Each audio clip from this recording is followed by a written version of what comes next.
What's up everyone, welcome to another video. In this video we are going to talk about the most common and interesting product management question which was asked to me during my interview process when I was applying for product manager role. Let's get started.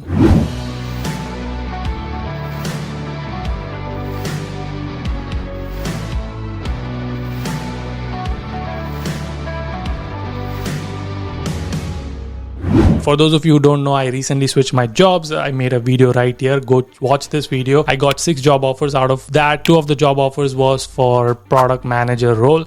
And because I was applying for product manager role, I was asked a lot of product management question. And one of the most common, it was not common, but it was very interesting question they asked me, which was, what is your favorite product, whether it be digital or a physical product? If you were to give an award to that product, which product would that be? Obviously, I was not prepared for this. I was kind of thrown off and I was like, ooh, I have to think about this. Let me think about it. And of course, I came up with my answer. But I wanted to let you know that these are the type of question they ask to product manager. And there are 3 reasons why they ask this question. Number 1, which is business strategy and vision. Are you kind of a product manager who focuses on business strategy and vision, and like what do you think about when you think about a product? So that's number 1 thing. Number 2 is product mindset. Like when you are in day-to-day life, remember how you have a phone, you're like, I wish they had this feature. That is a product mindset. Or when you are like looking at an app and you're like, oh, this app is so buggy, I could make it better. So in your day-to-day life, are you like a product manager thinking about features, and do you have that product perspective? And number 3 is customer obsession or user focus. Are you user focused? Those are the 3 things they are kind of looking for when in this answer. Before I tell you my answer, think about it and let me know your answer. What is your favorite product? I'll be very interesting and it'll be a fun exercise for you to see if you are actually matching the answer to what I gave. So pause the video, comment, and then watch the video again. Okay, now that you have commented your answer, let me tell you the truth that there is no wrong or right product. Regardless of what you choose, it can be your headphones, your phone, iPad, chair I'm sitting on, mic I'm talking to, camera, or a digital products like an app like Instagram, Facebook, YouTube, where you're watching this video. It can be anything. So there's no wrong or right product. So don't worry if you chose the product different than what my answer is. In fact, product doesn't matter. What matters is how you are thinking behind the choosing of the product. Why did you choose the product? What do you like about that product? That is what they are looking for. And I'm going to give you 2 examples. One was the physical product, because in one interview, they actually asked me what was the physical product I liked. And in one interview, they gave me option if I want to choose physical or digital. So I chose digital in that case. I will give you both hardware product and a digital product. Okay, ready for my answer? It's stand-up desk. Yes. So when they first time asked me that question, because I was so blank because I didn't prepare for that question. So I was like, oh, and the first thing came to my mind because I was shopping for a stand-up desk, which is like the electric one. So I've looked at few of them. And that was the product I was looking at Amazon. So I just literally told them stand-up desk in the physical category. And then I gave my reasoning behind it. I explained them the business context. I said we are in corporate world from several decades. There is so many things we have come far away, but stand-up desk is like recently becoming more and more popular. I am surprised that we didn't have this. So somebody who thought about this product is a genius to me, and I would give a word to them because they really focus on the problem statement, which is like we spend 8 hours on a desk when we are working in the corporate setting. Some people spend 10 to 12 hours sitting for 10 to 12 hours. It's not good for your back. It's not good for your bones. You are not focused. You're slouching. So there's a lot of distraction when you are doing the sitting desk if it doesn't have that stand-up feature. And there is so many benefits of standing and working because you can move around a little bit. Your posture can be straight. You're not no more slouching, etc. So that is the reason I really like the product, which is stand-up desk. That is where I combined the problem statement and the business vision behind it. Then I moved on to the features part, which is there are height features. There are preset buttons on the stand-up desk where I can set up like 3 different height settings. So if there's someone who's using the desk with me, they can set up their height. I can also have a setting for a sitting one. I can also have a different setting for someone else who's using mine. So it's kind of nice because I don't have to always press the buttons.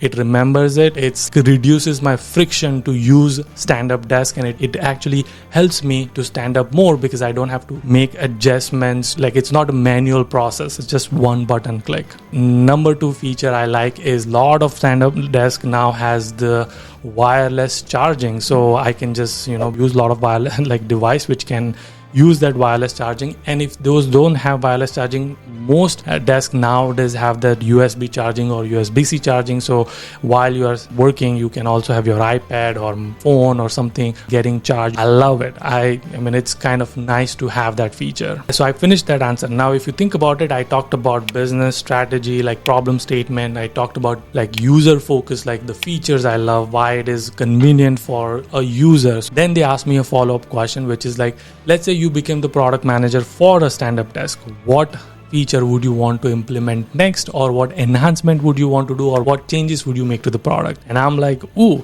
that is exciting, because anyway there's so much electronic and digitization already on the stand-up desk. Why not include a timer? So I would try to include a digital timer on my desk, on my stand-up desk, because then it helps you stay focused. I like Pomodoro technique, which is like 20 minutes or 30 minutes time block. So I can set a timer that, hey, set a 30 minutes timer. So if I'm browsing and watching this video, at least it reminds me that, hey, you spent 30 minutes doing this, move on to the next task.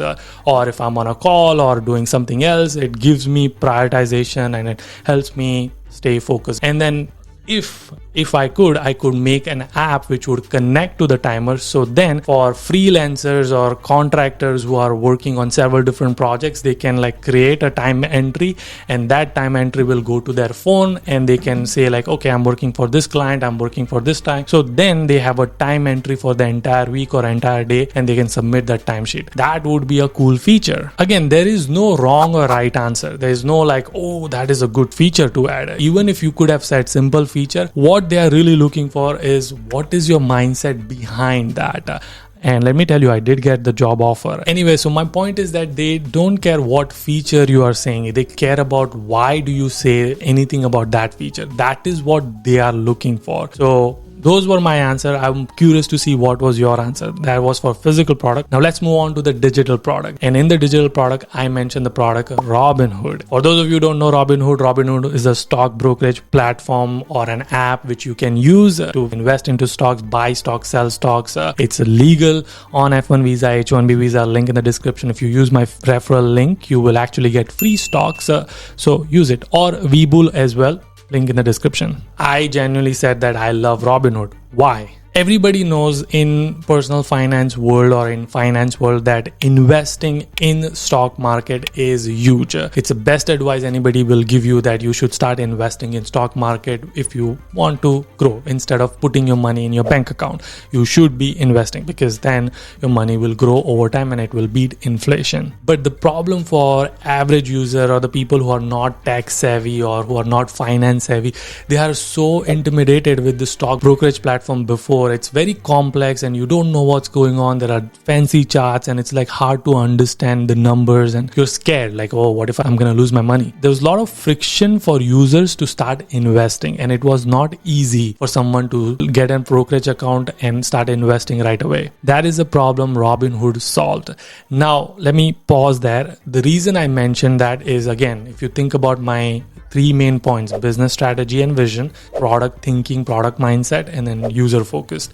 I explained the business strategy, vision behind it, the problem statement. That's kind of what the product manager's role is, to understand the business problem and then solve through product. Then I explained what is the user problem, why users were not getting into investment. Now I'm going to talk about features. So the features I really love about Robinhood were fractional investment. I love that you don't have to buy entire Apple stock. Like if someone doesn't have $200 or so to invest into Apple stock, they can invest as small as $10. If they have $10 and they don't want to invest in smaller companies, but they still want to invest in Amazon or Google or Facebook, they can still invest that. That is amazing. S&P 500, it's $400 or $300 price right now. People who don't have that much money, they only want to invest $50, they can invest $50 because of fractional investment availability. That is number one. And number two is the UX of Robinhood. I absolutely love how intuitive the platform is. Even if someone who is using it for the first time, they will know